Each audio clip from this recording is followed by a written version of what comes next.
I am Liz Powell. I am the founder and head of both G2G Consulting and Women's Health Advocates. And I'm really excited for today's event. We have got the most amazing, inspiring leaders in women's health, in business, in AI, in knowing all that is happening in our world in healthcare today. So you are going to be educated, informed, and inspired after today's session. Just a quick introduction. Women's Health Advocates was launched 1 year ago. And since then, we have grown to be in all 50 states. We've got grassroots advocates everywhere. We've done several Capitol Hill days, including the first ever Women's Health Capitol Hill Day.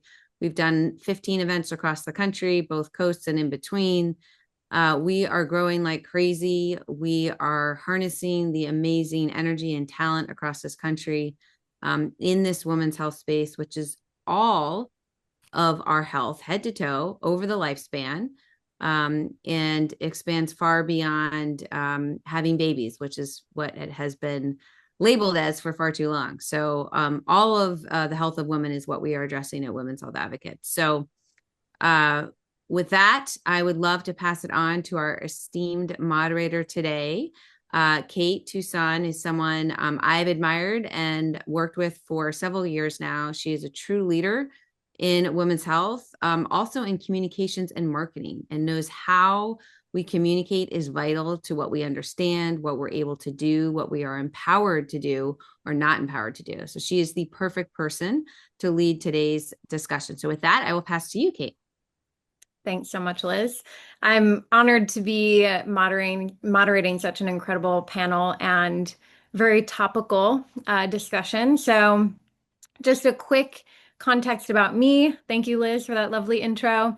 I'm a healthcare marketing advisor for startups and scale-ups. I'm also the founder of Hello Helio, a boutique marketing consultancy that specializes in the health and wellness space, and about 30% of the clients that we have are in the women's health category. And a good part of my career, as Liz mentioned, I've worked on campaign strategies and educational content aimed to destigmatize and raise awareness around women's health and reproductive conditions.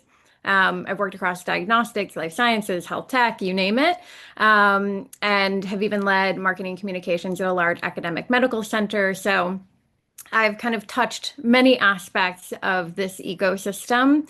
And I will say it's been lovely to work with the Women's Health Advocates group that you started, Liz, and it sparked both my personal and professional interests. I'm also an endometriosis patient that spent nearly 15 years looking for a diagnosis, which is why I'm especially excited about this topic today.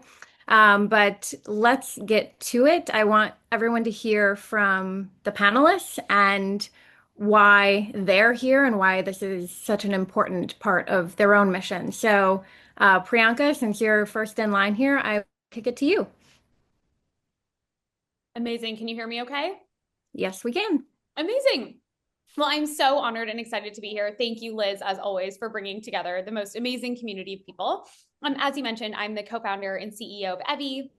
We are a women's health company here in New York City, focused on specifically overlooked biomarkers in women's health. So, as I'm sure we're going to discuss extensively today, we obviously didn't study women in the US until 1993. Our focus at Evvy is on what we call those overlooked biomarkers that we under-leverage in our current definition of health and disease because we've had such a historical focus on men. So we focus on the vaginal microbiome, which I have many stories to tell today of how that has been a challenge online for us. But today we serve over 90,000 women. We get over 100 million views annually on TikTok. So we've done a lot of work to figure out how we get this educational content out there, and excited to be here. So thank you. Thank you, Geri. Hi, everyone. I'm Geri Stengel, CEO of Engineer and Forbes contributor covering women entrepreneurs and women's health innovation. Increasingly, I examine how tech platforms shape what women's health innovations are seen, funded, and scaled. Today, women's health isn't just facing clinical data gaps, which I know Priyanka knows better than me, and stigma. It's facing distribution constraints when medically accurate education can't reach consumers through search, social, and ads. It shapes consumers' demand, investor perception, which innovations succeed, and ultimately health outcomes. And I also want to echo Priyanka's sentiment about Liz. You really are a convener and just a really important ecosystem provider. Maya? Mia. Hi there, Mia. everyone. I'm Mia Keeys. I'm a public health doctor, global health and health innovation researcher. And my work has essentially taken me to either live, study, work, even love across 4 continents. And during that time, I've always worked with young people and with their care providers, most of whom have been women, not even just mothers, but primarily grandmothers in a lot of situations and circumstances. I previously served as health policy advisor and congressional chief of staff. I also served in a former life as the inaugural director of health equity and policy at the American Medical Association. I helped to stand up their Center for Health Equity. And I currently serve as the director of global health and innovation at the women's medtech company Hologic, where I manage the Global Women's Health Index, which we're launching soon. It's our 5th year. And essentially, this is a composite of data across the lives of women and girls across 142, I believe, nations, representing 145 plus languages, and representing 90% of the adult population. So when I talk to people about innovation and health, I'm speaking primarily, I bring with me the stories, the data represented as stories, represented as my own story as a woman, as a mother, as a scientist, public health doc, and policy person, and someone who just loves people. So I'm really glad to be part of this panel. Thank you, Liz, and Jay's word for convening us. And thank you all for being a part of our beloved digital community today. And last but not least, Jackie. Hi, so grateful to be here. Thank you so much, Kait and Liz. I'm Jackie Rotman. I lead the Center for Intimacy Justice and founded it several years ago. We've been fully focused on researching and advocating to change the digital suppression of women's health information online. We've published 2 major reports, most recently a report on Amazon, TikTok, Google, and Meta, and then also a 2022 report that actually led to Meta rewriting multiple of its global advertising policies within a few months of our report, exposing how 100% of the women's health companies we had studied at that time had faced censorship of their content and advertisements. We are leading a number of research studies, including with UNESCO, and advocacy and legal efforts with the Digital Services Act in the EU. And we've also filed an FTC complaint and taken various legal actions to try to create change on this issue. And lastly, we collaborate with hundreds of organizations across the world to collect their data, incorporate it in research, and then use it to expose how widespread this problem is so we can call for change. Thanks, Jackie. All right, so a few things that we thought would be really helpful, given there are tons of people on this call, all coming from different perspectives and backgrounds, and different areas in their careers. So we fully understand that not all of you may have, firsthand experience dealing with this. So just to kind of level set, the definition for defining women's health censorship is digital censorship in women's health refers to the suppression, removal, restriction, or penalization of content related to female health across major online platforms, which include social media. And as Jackie mentioned, it also includes many other online platforms as well, which we'll get into. What's important to note is that this also includes medically accurate content created by qualified experts like doctors, clinical organizations, academic medical institutions, even personal lived patient experiences, such as, those sharing their miscarriage stories or IVF stories, postpartum, those types of things as well are included when we think about women's health censorship.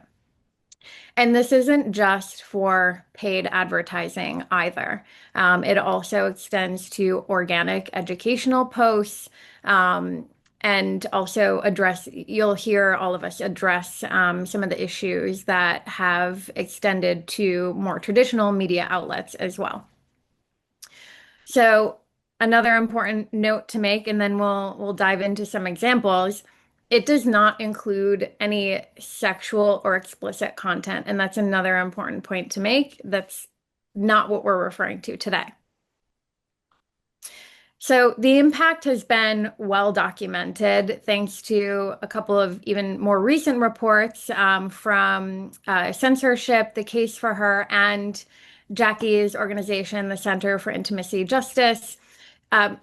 There's no doubt that there's been, tremendous negative consequences to for-profit and nonprofit organizations alike and educational content creators.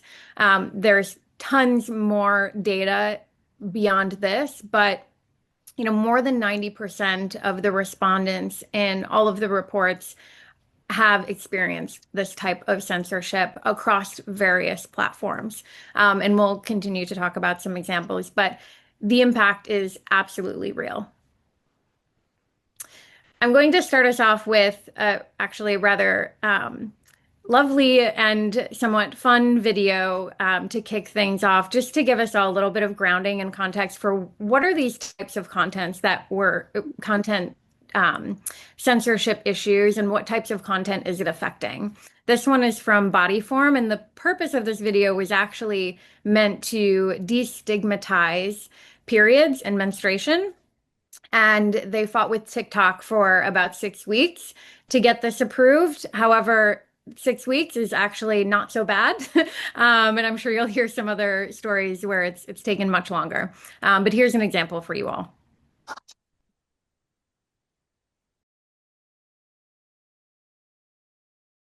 But unfortunately, a lot of this type of content gets flagged as adult content.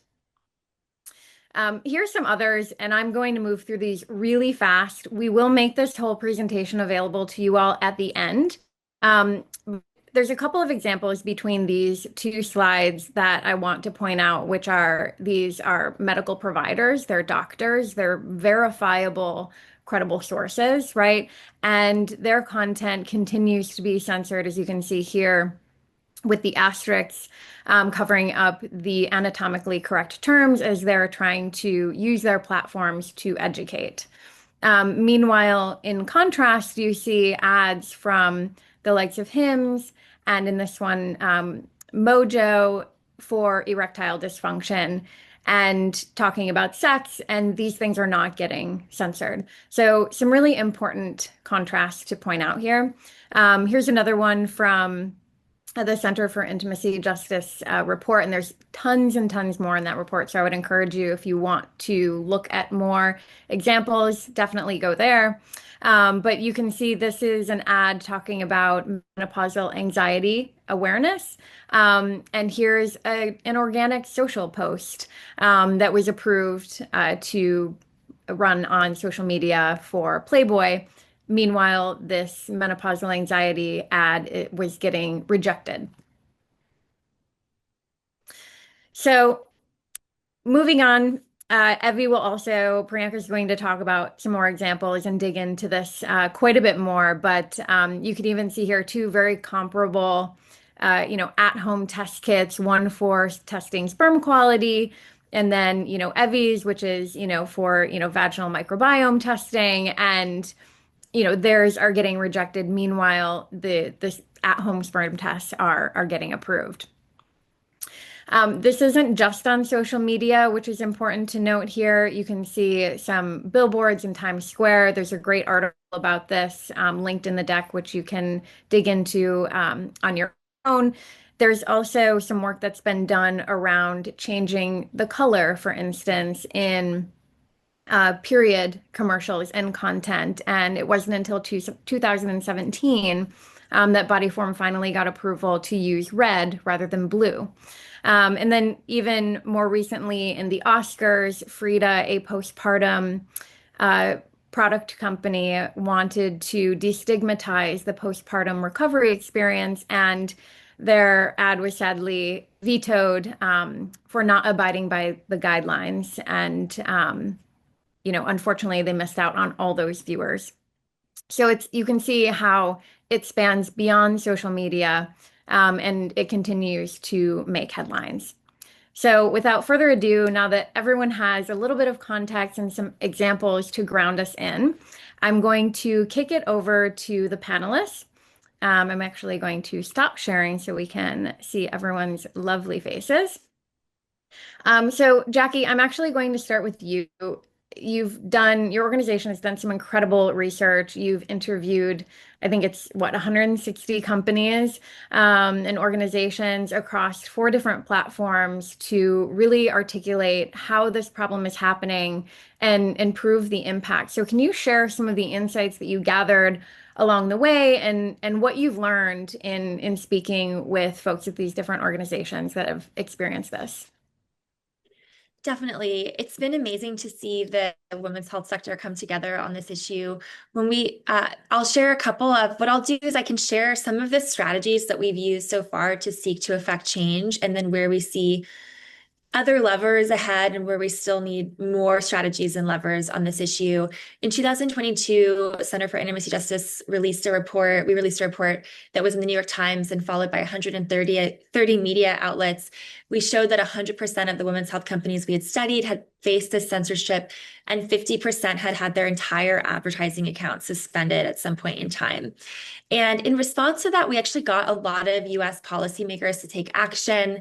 A Senate committee wrote a public letter to Mark Zuckerberg demanding answers. Hillary Clinton started organically tweeting about the issue in response to a New York Times article. And we were also able to get governments at the state level to take action in the form of investigations. And we quickly got Meta to rewrite multiple of their advertising policies to state that more types of women's health ads were allowed. But in practice, they haven't actually enforced that. So the companies that we've studied have been seeing the same rates of suppression before and after that. As we look ahead, I think there are a few areas that are really valuable. One is that it is incredibly important and it's time consuming, but it's still so valuable for organizations to share their experiences in the form of different surveys and research methods, because we are able to strengthen our voice by saying this isn't just 1 or 2 companies. We've gathered a lot of data to bring our voices together. And so currently Center for Justice is doing 2 research studies that are going to be in UNESCO's name, and they're having groups in many, many countries around the world, but that type of research is really valuable. And then, of course, the landscape has shifted. We had previously been leveraging the FTC in the US, but now that we're less leveraging federal strategies in the US. But in addition to there still being opportunities to work with state AGs, there are also some really interesting laws in Europe, the Digital Services Act that allows you to file group systemic complaints, and then also the UK Online Safety Act, where we can actually be asking regulators to take action. We also want to collaborate with our partners at UNESCO to involve other international regulators in other regions. But in terms of things that we can do and takeaways, I think participating in research on this and bringing our voices together and is really valuable. So we invite you to connect with us at Center for Intimacy Justice as an advocate. And then if anybody has connections with state attorneys general or regulators in Europe, even European Parliament members, because there's a lot of change that's able to happen there that still affects US companies and other companies in other regions, us gathering any collaborators in positions of influence is a really great way to partner and support the cause. Thanks, Jackie. I know, Geri, you've also covered this topic extensively, so I'd love for you to weigh in here and talk a bit about you've seen in your reporting, what you've heard in interviewing others. And there's one particular thing that came up when I was reading one of your articles recently, which was the brand safety layer. And I think that would be really helpful for others to hear about. So would you talk a bit about that as well? Sure. So what I'm seeing is suppression shows up in three places, all at the same time. So discovery, distribution, and legitimacy. So first, search suppression. Medically accurate women's health terms can get downranked, auto-suggested away, or buried under vague non-clinical content. So people searching for answers don't reliably reach credible education. That matters because for conditions with long diagnostic journeys, and Kait, you've experienced that firsthand, education is often the first step to care. Second, social throttling. Founders tell me that they post educational content that is factual, referenced, and non-graphic, and it still gets limited, removed, or quietly shown to fewer people. The result is that even when they do everything right, visibility becomes inconsistent and unpredictable. Third, AI and visibility. As more people rely on AI summaries and search integrated answers, if women's health content is repeatedly classified as high risk or sensitive, it becomes less likely to be included, cited, or surfaced.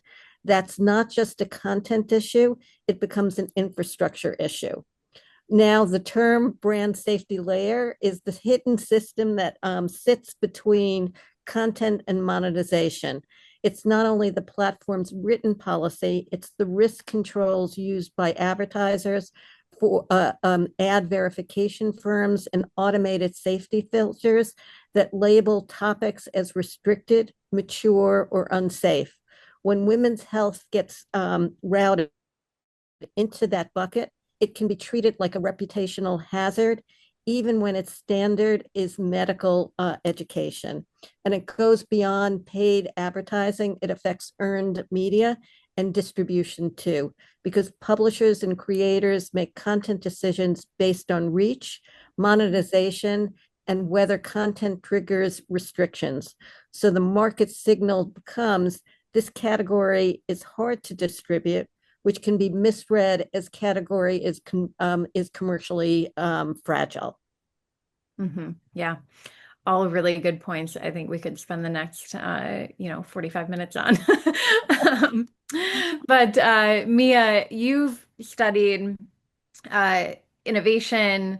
You've studied algorithmic systems across the healthcare ecosystem. I would really love to hear from you about the policy to innovation to public health intersection that you've worked across and how that really impacts innovation. And also what you've heard from the different policymakers and regulators, as I know you've spoke to many of them firsthand yourself as well. So could you layer in a bit of some of your own experiences for the audience? For sure, Kait. I can come back a little bit and talk about my my doctoral research because I think that may be relevant as we expound on the conversation. But I'm hoping to offer to the conversation. The current part of the conversation is really let's talk infrastructure, right? In terms of public health and public health messaging, right? So one of the main roles of public health is to ensure that there are provisions of data-driven, time-tested, evidence-based, highly representative information via thoughtful messaging to the public, to all of the public. And what we have seen of late, and this isn't anything terribly new, but what we have seen of late is everything from uncritical skepticism, to just outright attacks on the institution of public health or institutions, as well as its messengers. And irrespective of where one falls on the political or across the political continuum, one really cannot deny the purpose of public health and the tools that are necessary to ready people with information so that they can make and so that we can make our own decisions to empower one another and empower ourselves to hold elected officials responsible for acting on that information. You know, and I'm an elder millennial is what I know myself to be called. And so I remember a time before social media. But social media came when I was in my, I think in my first year of college or last year of high school, something like that. But since the advent of social media, it's been an undeniable platform for diffusing public health messaging, right? It's softened boundaries between regular people, quote unquote, and regulators and public health officials, such that all of those parties, each and every one of us, can directly engage not just with each other, for better or for worse, but also with those who are making decisions. Right? That wasn't the case prior to, and so it's not just that social media has been a two-way street for public health, but it's really been like this intergalactic highway of expansive information exchange, of experiential exchange, of debate, and so forth, right? So it's literally, and I know you all agree with this, it's changed the very fiber of how public health science is diffused and how public health threats are surveilled, how public health threats are tracked and managed. And COVID taught us that. And it's an incredible social experiment, right?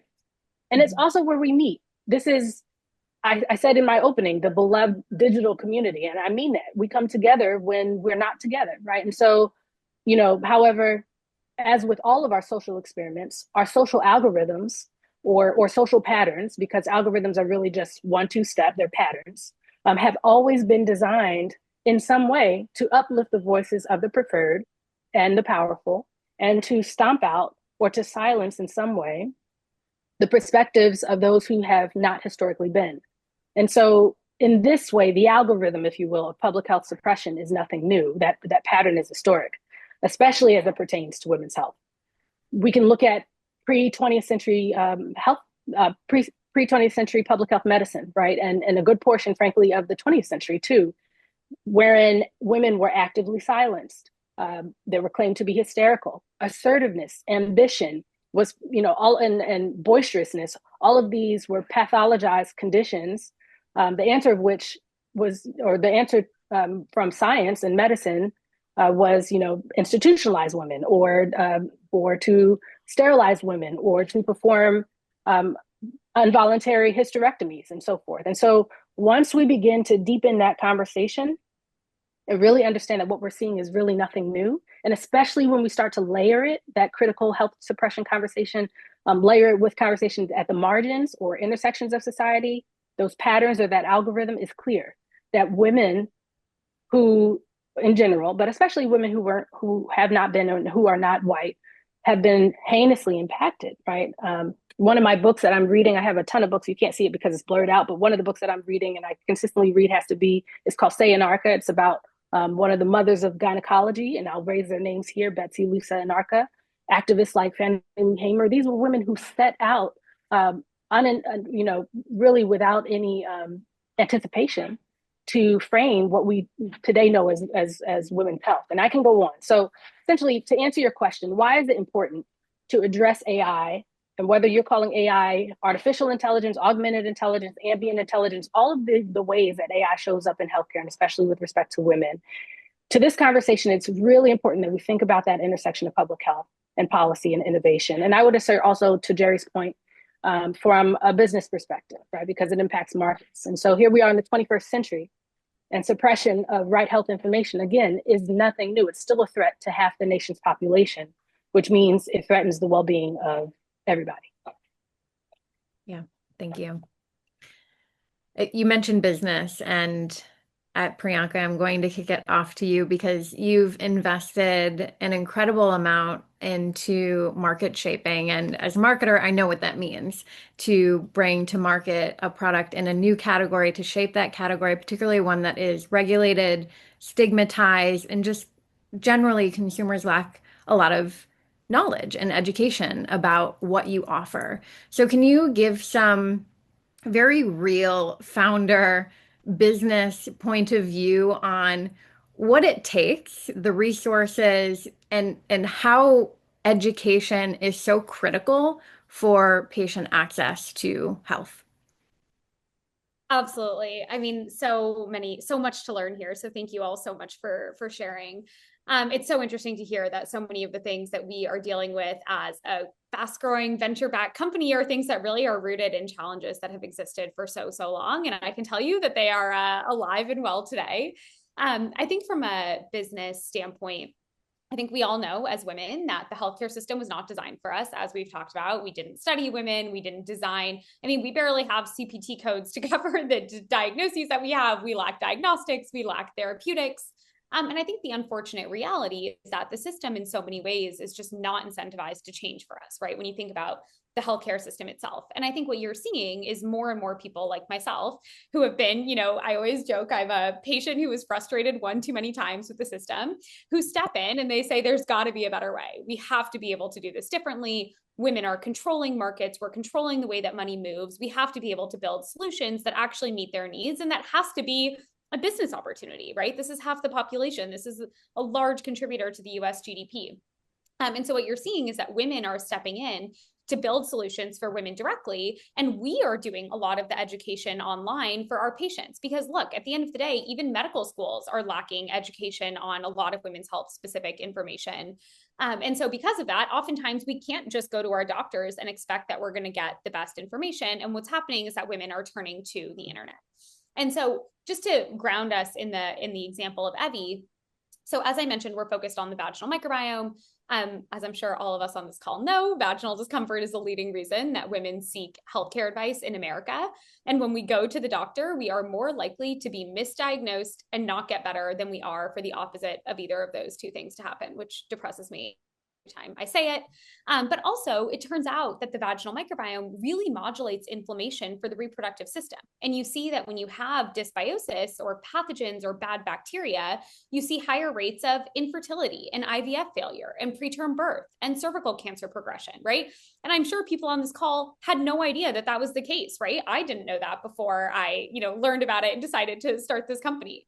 And so for us, it is not just, our mission to educate women about this, because we believe that we have deserve to understand our bodies better, but also quite literally our business is dependent on it, right? If you don't know that you have a vaginal microbiome and you don't know that your vaginal microbiome matters, our product, you're never going to buy it, right? And so for us, education is really foundational for our ability to survive and thrive as a company. And we've raised almost $30 million, and it's hard to raise money for a vagina company, first of all, let me say. And when you raise money, what you need to do is then grow as fast as possible with that capital, right? What investors, the reason they're investing is because they think the curve is going to go up and to the right, right? And guess what? The way that you need to go up and to the right is by getting in front of your customer, right? And I think what's so hard is that what you see is these companies die before they have a chance to live, right? If you can't market to your customer, if your ads are getting rejected, your posts are getting shadow banned, your accounts are getting flagged, what the investor thinks is there's no need or market for this solution. CAC is too high. It must not be possible to, either there's no market or it's too inefficient to reach that market. And so then a lot of these companies don't survive. And then this is a self-fulfilling prophecy of investors saying, well, there's nothing here to invest in, right? And so fundamentally, I think this problem is so unbelievably important, because what you've seen is that most women's health innovation is happening direct to patient, because the women are the ones who need the system to change. We are the ones that don't want to wait 30 years for a new system. We want to feel better tomorrow. And if you can't reach and educate that patient, you lose the market, even though the market is right there, right? And so I think we forget how powerful these tools are, where, I've been listening to this episode about the history of, this podcast about the history of Google's advertising business. And it's like, they are the largest advertiser by so far in America, or largest advertising platform. And so if you can't be a part of that system, you just lose access to the majority of eyeballs in America. And when you think about the impact that that then has on the entire industry of women's health, I think you see why it feels like so many women's health companies are small. And it's not because the market doesn't exist. It's not because patients don't want it. It's because literally we are systemically blocked from putting those solutions in front of the people who need them. Yeah, absolutely. And, in some of the examples that we saw, which I think, Jackie, if you want to speak to this too, because I know you've seen this in your research, it's paid content, which you're paying to get in front of those consumers, as much as it is organic content. And both of those have to be working together in order for patients to educate themselves and get to the right, whether it's diagnosis, treatment, specialists, right? All of those things are critically important, as well, to even destigmatize these types of topics that we haven't been able to talk about before. So Can you talk a little bit about Priyanka and also you, Jackie, as well, about how destigmatization through content is a really important point that folks need to be thinking about as well? 100%. I can go first and then I'll kick it to you, Jackie. But I can't talk about this enough. We always say that our marketing strategy is simply just education. And I think that when people see our large follower counts or they see our large presence online, I think so much of the reason that Evvy has been successful is literally because we use destigmatization and humor as a way to actually educate people. We always say we live at this intersection of science and culture. And I think that people and women genuinely, we want to be able to laugh about these things, right? We want to know that we're not alone. We want to learn this information about our bodies. And in the same way that we're learning about makeup and skincare and fashion, why can we not also learn about our health, right? Why do men have access to that and we don't? It just makes literally no sense. And I think what we've seen is that by leading with destigmatization and humor, we've been able to build so much community online, right? I mentioned earlier, we get over 100 million views just on TikTok alone on the content. And I think that's because we are talking about these things that every woman has experienced, but no one has ever said out loud before, right? And now that patient is less afraid to go to her doctor's office and describe what she's experiencing in the medically correct terms that help her get the right diagnosis and treatment, because she's like, oh, I saw hundreds of people doing that online yesterday, right? So not only is it so important for actually women getting better care, but that also then helps teach the algorithm like, oh, this is good content, right?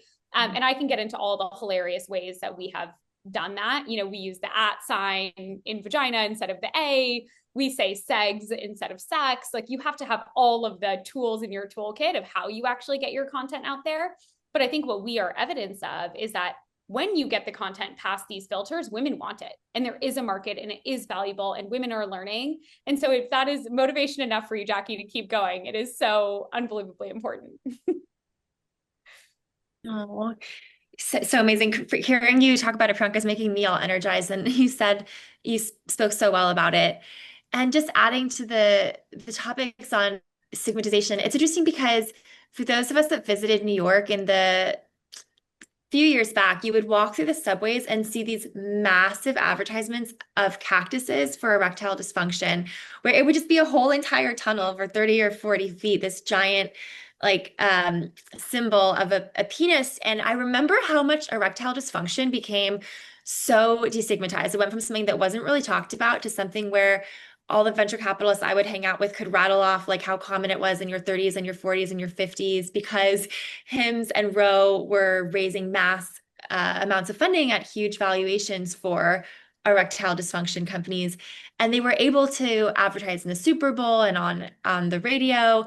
And also from their inception, they were able to get exceptions made that made it so that Facebook allowed ads for ED. And you've seen these major growth curves, while at the same time, companies that were addressing vaginal health or breast health just have faced so many more barriers. Certain that started in men's health and then tried to start menopause brands literally have said to us that they stopped doing their menopause brands because it was too difficult to advertise. These were huge companies with large accounts, and they couldn't talk about vaginal dryness. And so they just advertise like beauty products for your face. And then we're just being sold all this beauty information instead of actual help for vaginal comfort or lubrication or menopause support. So we really see how this affects culture.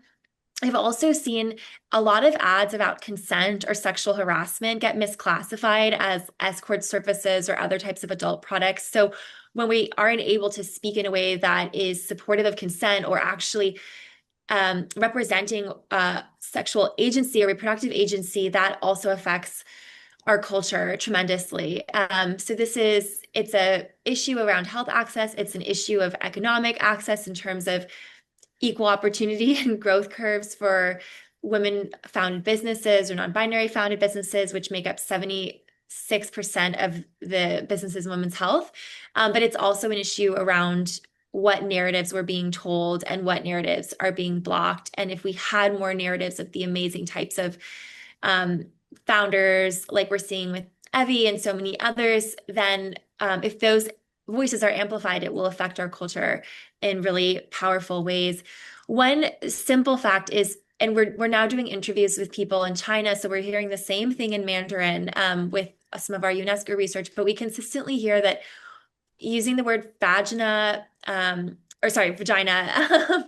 I was thinking vaginal, but basically vaginal dryness or anything with vagina in it as a root word is as a keyword often flagged, and then also saying cervix or vulva, these types of anatomical words lead to greater suppression.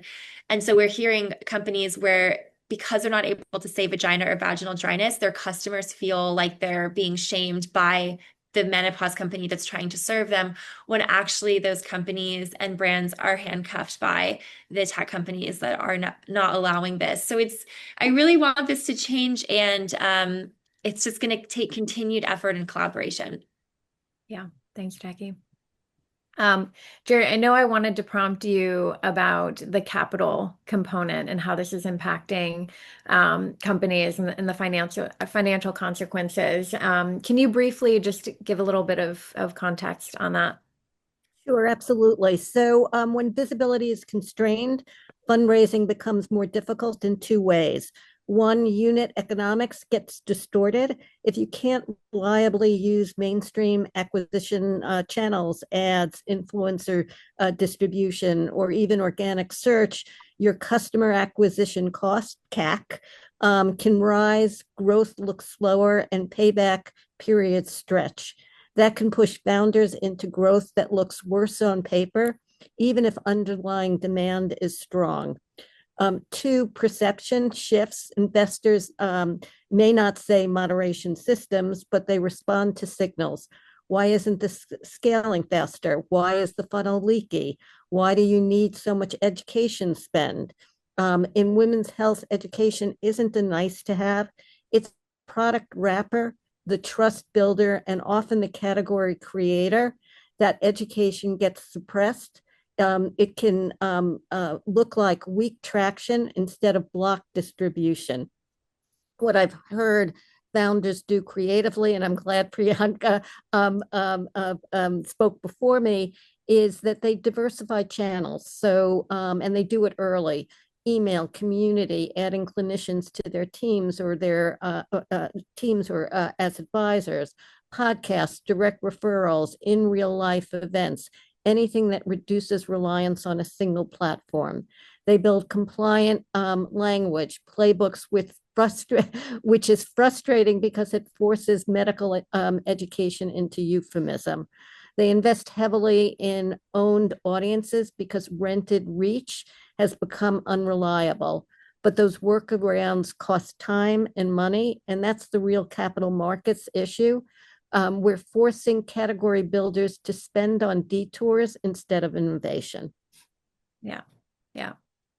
Thanks, Geri. Really good points. I want to make sure that we have enough time, Mia, to hear from you. In your work, you've talked a lot about the difference between algorithmic bias and algorithmic discrimination. Mm-hmm. Can you explain that for everyone here, and particularly why it matters to this conversation? For sure. So I know we've all likely used the terminology algorithmic bias. It's very sexy to say, and we all say it, I'm sure, with true sincerity of the heart, but it really does, it is a different concept, algorithmic biases from algorithmic discrimination. So the foremost algorithmic bias in healthcare in particular is defined as the instances when the actual application of an algorithm compounds existing inequities in whether those inequities exist because of socioeconomic status, because of race or ethnic background, gender, religiosity, disability status, sexual orientation. It's what happens in real life is just amplified when the real life data is applied to the algorithm that powers whatever the issue is, right? So in effect, algorithmic bias itself can potentially lead to algorithmic discrimination. And algorithmic discrimination is really the automation of those biases, right? And so the way that it shows up in healthcare experiences is that, you're talking about inequitable health outcomes or avoidable health outcomes more than anything, right? And it's quite difficult at that point of algorithmic discrimination to truly be able to intervene on those discriminatory effects of the algorithm once they've been set. Mm-hmm. And so overall, algorithmic discrimination creates algorithmic bias, which contributes to violence, algorithmic violence. And I don't have so much time to go into that, but I will say, and this latter part might feel initially controversial, but there's a lot of research that focuses on, well, let's just remove the bias information from the algorithm, right? And that's quite a yeoman's task. It's a noble task. But what I would say, and what a lot of researchers say, in fact, you can look it up yourself. There's a woman named Khadija Ferryman. She and her colleagues did a lot of research in 2022 or 2023 on looking at algorithmic data points that are biased as artifacts in terms of where we've been historically and where there are persistent inequities that are showing up. Again, I'm speaking primarily from the healthcare context, but this applies across all facets and sectors. And so rather than totally removing those points from the algorithmic and just saying we do away with it, it's more like, why don't we archive these artifacts so that we don't forget? And because again, I'm an elder millennial, I can't help but to bring this point in. I was watching, what is this? The Tyra Banks. You've probably seen the new documentary on Top Model, America's Top Model. And one of the things that really struck me, and it really likens to this point that I'm talking about in terms of artifacts of biased material. So Tyra Banks and her whole crew were being dragged for the way that Top Model turned out, like in terms of women being quote unquote taken advantage of, or their rights not being respected, and people watching it with the today lens and looking at it in the past. So one of the things that I think was very thoughtful of the documentary is to say, hey, it's not so much that you don't want to point out what happened, and we have to remember it. We have to remember it. So algorithmic bias is essentially the presence of what happens in real life, and it's now happening through automation, but then it becomes automated, and that is algorithmic discrimination that ultimately leads to violence. And it's necessary today because we do need to make sure that we're committed at all points and unwavering in innovation and sustainable approaches to producing equitable platforms by which to explain information. Yeah, and to drill down on that a little bit deeper, I mean, a lot of us on this call recognize that LLMs are being trained on decades of male-dominated medical research, right? And I don't know if you can see it back here, but I have Evvy's book on research gaps in women's health. And so when you apply that and you think about what you just talked about and how that's showing up today in AI, Mia, can you elaborate a bit more and touch on how this ultimately translates to clinical innovation and starts to show up even in clinical workflows? For sure. So let me ultimately say that I am not someone who totally believes that AI must be a part of, or in terms of large language models, must be a part of the healthcare experience, right? I don't, and that's coming from someone who studies, and I'm relentless about studying the presence and purpose of AI in healthcare, right? But it's not necessarily inevitable, is what I would say, and especially because, to your point, Kate, to your question, there are these social factors that we have to contend with concerning the integration of AI innovation in public health, but across our intersectional identities, right? And so I think, Priyanka, you mentioned this at the top of our webinar. It wasn't until 1993 when the sex and gender inclusion in terms of women being represented in clinical trials became law, right? And that took eons, frankly, to get to. And so when you have these LLMs, these large language models that are trained on decades of data that primarily or only come from men, we have an entire, and I'm going to take the marketplace perspective here, we have an entire displacement of disengaged users from these AI materials, right? And so if you are really trying to make sure that this new technology can reach a swath of patients or aspiring patients, it's simply not even a good business model to leave women out, because the data simply do not translate, and I can go on and on about that, but I think that the last thing that I'll say is, I would even say that, actually, I'll leave that just in case we have time for later on, but I'll leave that last one just in case we have time for later on, but thank you so much for that question, Kait. Yeah, of course, of course. So I want to make sure that we have enough time, as we only have about 8 minutes left, to talk about policy and where this whole conversation and whole topic goes next. I know everybody has a different perspective and can speak to different policy angles. So I'm going to go around and have each of you weigh in here. Starting with you, Jackie. I know you've done a lot of work on the policy side. You mentioned the FTC. Obviously, this directly impacts, health policy. So can you speak to the different policy levers you've used at the Center for Intimacy Justice to date? And what are some of the opportunities that you see ahead? Definitely. Great question. When we first started, we started with getting this problem to be in the media with the idea that the media pressure alone could pressure the tech companies to change. And what we heard from senators' offices even was that companies like Meta feel that they're immune to public pressure. Even when Congress was questioning them, they would sometimes just not respond or not consider it as seriously as what historically been the case. But when we were under the Biden administration, we were seeking for the FTC to take action. We had a consumer protection angle and talked about unfair and deceptive advertising to try to call on the FTC to change. We weren't able to get this fixed under the last administration, which was such a powerful, the FTC was so active around tech accountability. So that was a window of more opportunity with that. But state AGs, such as Colorado or California or Massachusetts or others, or really any state AG that has an interest in tech, could open investigations to demand at the state level that companies look into this.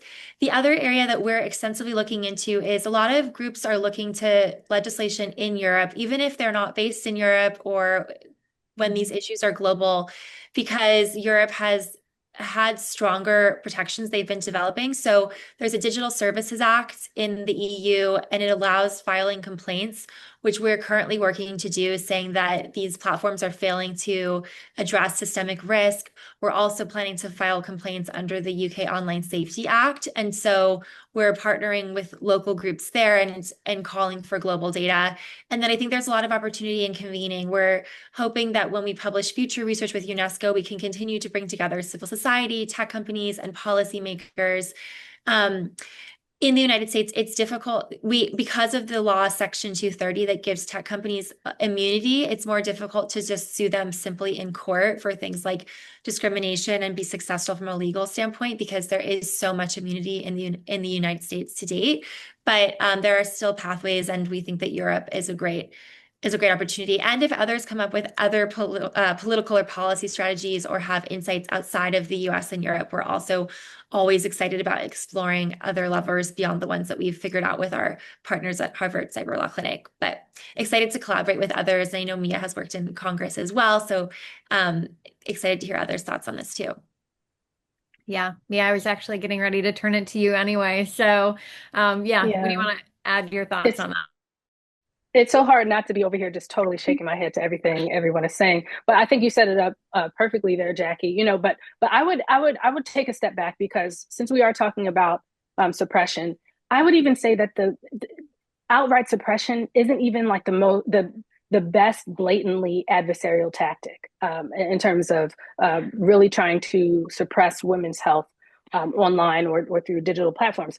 Misinformation and disinformation are forms of information suppression, are true adversaries against women's health, public health messaging, right? So because it truly, misinformation, disinformation creates chaos and confusion, and that breeds contempt for science.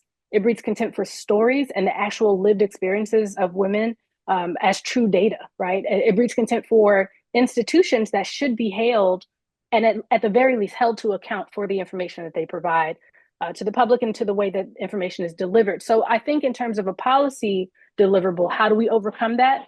Our public health institutions and particularly because through their public health campaigns, need deeper and richer infusions and investment of cash, essentially, of investment in terms of not just programming, but in terms of appropriations, right? And so we're coming into appropriation season right now on the Hill. We need to see budgets that truly value our public health messaging. And then the last thing I'll say to that is, and one of my mentors has said this in the past, you really can't legislate hearts and minds, right? But what we can do is truly raise information or provide information so that information awareness is built.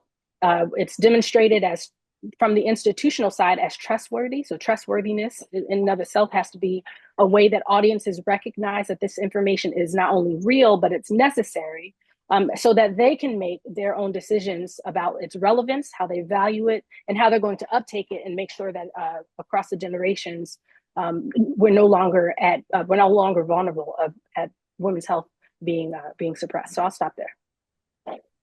Thanks, Mia.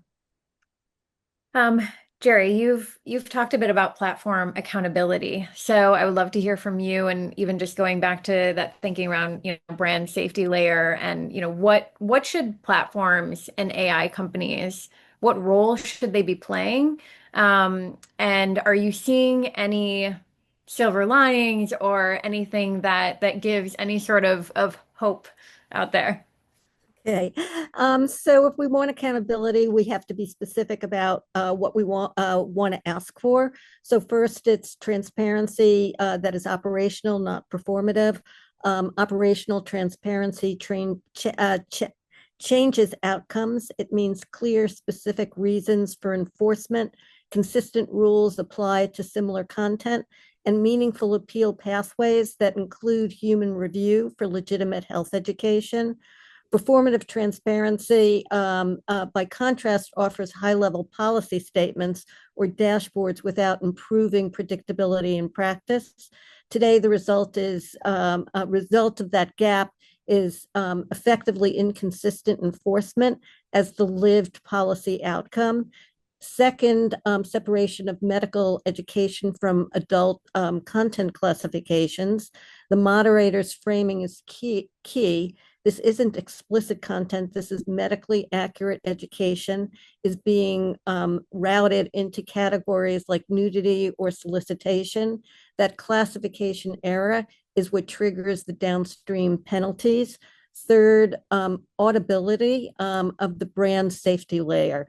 Platforms and AI companies should disclose when safety systems block medically accurate content from distribution, advertising, or AI inclusion, and provide pathways for medical verification so that the legitimate education isn't punished. Fourth, shared responsibility across the stack. Platforms, ad tech verification, and AI answer systems all shape what people can find. Accountability can't stop it. Our policy is X when the real effects come from automated enforcement and downstream safety filters. The goal isn't treatment, it's accurate classifications and equal distribution for medically accurate care education. I know we've discussed very briefly Anthropic sort of throwing down the gauntlet and trying to be more public about their accountability. And yet somebody that was part of their accountability standards just left the company. So it's one step forward and one step backwards, or two step backwards. Thanks, Geri. And I know we're coming up on time, so I'm going to share my screen where everyone can use the QR code to download the PDF of what we've shared today. And while I do that, I'm going to kick it to you, Priyanka, to close us out. If any policymakers are listening, what would you want to hear? What would you want them to hear from you as a founder?